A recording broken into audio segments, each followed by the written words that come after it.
Gente, bom dia, boa tarde ou boa noite, trazendo aqui de forma bem objetiva a correção da prova. Lembrando que segunda-feira, na data que vocês têm prova, eu vou aceitar os questionamentos. Antes disso, WhatsApp, e-mail, áudio, nem adianta mandar, gente, estou com muita coisa para fazer aqui. Então, o nosso combinado é presencialmente, quem tiver interesse. Vou aceitar, na verdade não sei se vou aceitar, mas ouvirei todos os questionamentos de vocês quanto à correção. Então, segunda prova, direito do trabalho. Em uma relação de emprego, o empregado poderá escolher quando terá seu período de férias, e inclusive pode pedir ao empregador que lhe compre certo período de tempo. No entanto, que não pode ser superior a 15 dias. Ademais, o empregador poderá solicitar ao empregado que haja o fracionamento das férias em 3 períodos de 10 dias.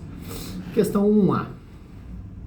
Aponte ao menos 2 equívocos no enunciado acima e os corrija. Gente, eu mal li essas questões das pessoas, porque isso foi questão idêntica, o enunciado e a questão exercício feito e corrigido em sala. Nem vou perder tempo aqui, acho que a grande maioria acertou. Quem não acertou, levou de lambuja, porque eu acho que isso é até um absurdo você ter errado esse aqui. 1B. Durante meu período de férias, posso trabalhar em outro emprego?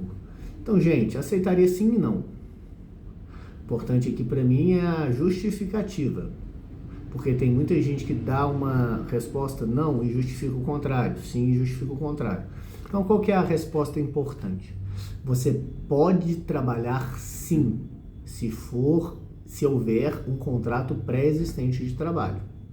Ou você pode responder que não, porque férias é um período de descanso, para repouso e recuperação das energias, tem várias finalidades, exceto se houver contrato de trabalho pré-existente. Então, o importante aqui é a sua redação e eu entender. Não é o que você acha que quis dizer, é o que você escreveu. 1 ponto, tá? Questão 1, cada letra valeu 1. 1C. Caso eu falte alguns dias durante meu período aquisitivo, isso irá impactar diretamente, eu pus até em caixa alta, no meu período de gozo de férias? Teve muita gente que marcou sim, mas o impacto será proporcional. Então não é um impacto direto, gente. Tá? A resposta adequada é não. Não há impacto direto. Faltou um dia, perdeu um dia de férias. Faltou 2 dias, perdeu 2 dias de férias. Há impacto indireto ou proporcional, de acordo com aquela tabela prevista na CLT. Tá certo? Então a resposta aqui, tem muita gente que colocou sim, mas de forma proporcional. Perdeu uns décimozinhos nisso. Perdeu. Porque aqui a resposta é não. Eu perguntei sobre impacto direto. Tá? Seria, faltou um dia, perdeu um dia. E não é o que acontece. Questão 2. Janete, garçonete, devidamente registrada junto à Sociedade Empresarial Pedro Alimentos Limitada e foi contratada em 5 de maio de 2022, lhe procura em seu escritório alegando que em seu contrato de trabalho o recebimento de salário seria todo dia 5, contrato escrito individual de trabalho que ela possui uma cópia. No entanto, recebe sempre no dia 15. Aduz ainda que recebe gorjetas diariamente e essas lhe são repassadas. No entanto, suas férias e 13º só levam em conta seu salário em carteira de trabalho. Janete afirma que tem um quartinho para repouso por trabalhar no turno da noite. Contudo, o empregador lhe desconta um pequeno percentual do salário, alegando ser pagamento em habitação. Prosseguindo em seu relato, Janete diz que faltou algumas vezes, apresentando atestado médico. No entanto, seu empregador não aceitou o atestado e lhe descontou os dias ausentes. Janete informa ainda que foi intimada para ser testemunha em um processo, mas que também teve seu dia de trabalho descontado. Esse empregador tá danado, hein? Na data de 5 de junho de 2025, Janete procura o Sr. Pedro e informa que, em suas exatas palavras, quer ser mandada embora. E seu empregador lhe diz que, dentre outras perdas, dentre outras coisas, tá, gente? Ela não terá... dentre outras perdas, tá perfeito. Dentre outras perdas, ela não terá direito ao aviso prévio, pois está pedindo demissão e que a sociedade empresarial não faz acordos. Direito de receber o aviso prévio, obviamente, tá? Por fim, Após não fazer acordo com Janete, Pedro encontra uma filmagem datada de 5 de março, 3 meses atrás, hein? Era 5 de junho e 5 de março, comprovando que sua empregada estava lhe furtando mantimentos da dispensa. E resolve a dispensar por justa causa. Mantimentos da dispensa e dispensar por justa causa não ficou muito bom, não. Podia ter melhorado essa redação. Notas adicionais. Não há período de férias a serem gozados por Janete. Então, não tem férias vencidas para receber. As gorjetas são verbas salariais de Janete? Resposta 100% correta. Não. Não. Salário é pagamento direto feito pelo empregador ao empregado. É recebimento indireto. Pagamento indireto. Compõe a remuneração. Aí você pode responder para mim. Mas, para fins formais, jurídicos, judiciais, fins rescisórios, fins de acerto, integra o salário para cálculo de verbas devidas, para fins de férias, fins de 13º, fins de recolhimentos previdenciários, mas não é salário. Integra salário para esses fins. Também é chamado de salário indireto, tá? Mas para fins formais mesmo, não é salário. Mas se você me explicou isso de uma forma muito adequada, falando que é salário para os fins, eu considerei muita coisa, não sei nem se eu cheguei a dar nota máxima, mas muita coisa eu considerei. Vale 1.2. 2B. O desconto salarial a título de habitação está correto? Gente, tanto que as questões aqui são todas sobre o enunciado, porque não é questão 3, questão 4, questão 5, questão 6, é questão 2A, é questão 2B. Então é não, com certeza não. E muita gente pôs, sim, é possível que se desconte a habitação desde que não ultrapasse o percentual X. Olha o que eu perguntei. O desconto salarial a título de habitação está correto? Questão 2B. Não, lógico que não. E a maioria acertou. Porque quartinho para repouso não é habitação para fins trabalhistas. Então não pode ser descontado. Só isso. 1.2. 1.2, questão 2C. Valeu 1.2.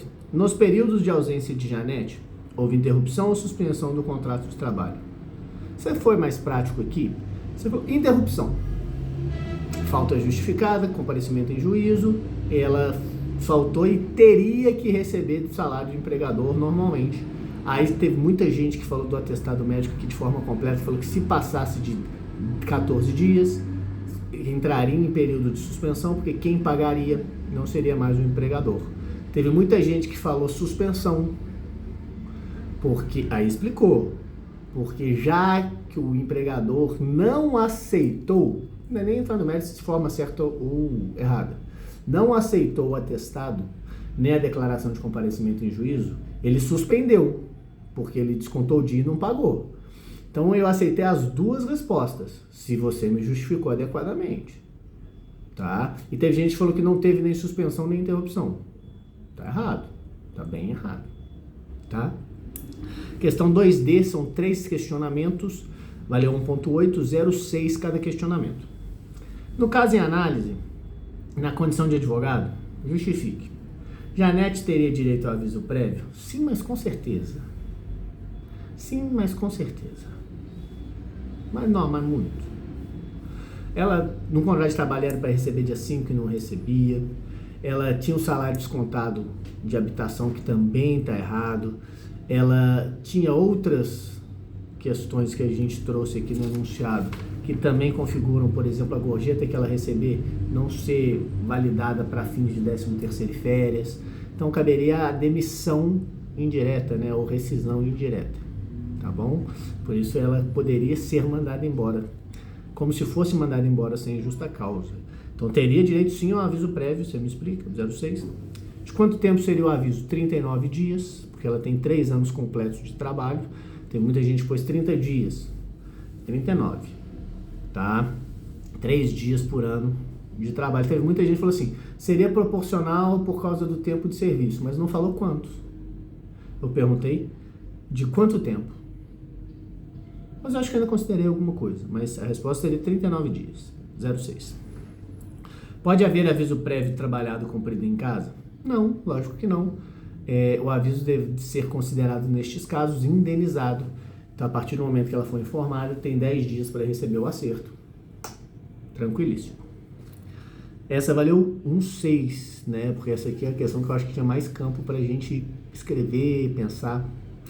Será adequada a dispensa por justa causa de Janete, por ter sido flagrada furtando mantimentos? Justifique, abordando inclusive se seria o caso de advertência, suspensão, justa causa ou nenhuma punição. Resposta mais correta: nenhuma punição. Por causa da imediatidade. Já tínhamos passado 3 meses. Ah, mas foi só agora que o empregador ficou sabendo. Por omissão. É dever dele fiscalizar as câmeras. Não foi uma informação oculta de desvio de caixa que o balanço financeiro trimestral identificou. Aí ok, de 3 em 3 meses que você avalia se houve algum desvio. Mas filmagem é diária. Não adianta ter um mecanismo de fiscalização se você não fiscaliza. Então não, por causa do princípio da imediatidade, não poderia ser punida a conduta de Janete. Teve muita gente que ainda escreveu. Depende. Porque se fosse um fato isolado que não causou prejuízo e ela tem um histórico muito bom, poderia ser o caso de suspensão. Eu ainda considerei alguma coisa. Mas a resposta corretíssima é não, tá? Por causa do princípio da imediatidade. Não caberia nenhuma outra punição, nem advertência, nem suspensão, nem o justa causa, então, Nossa Senhora, por causa dessa questão da imediatidade. Tá certo? Então, as questões estão aí. Assistam essa correção com calma, listem, escrevam para não esquecer. Segunda-feira eu converso com todos que tiverem questionamentos.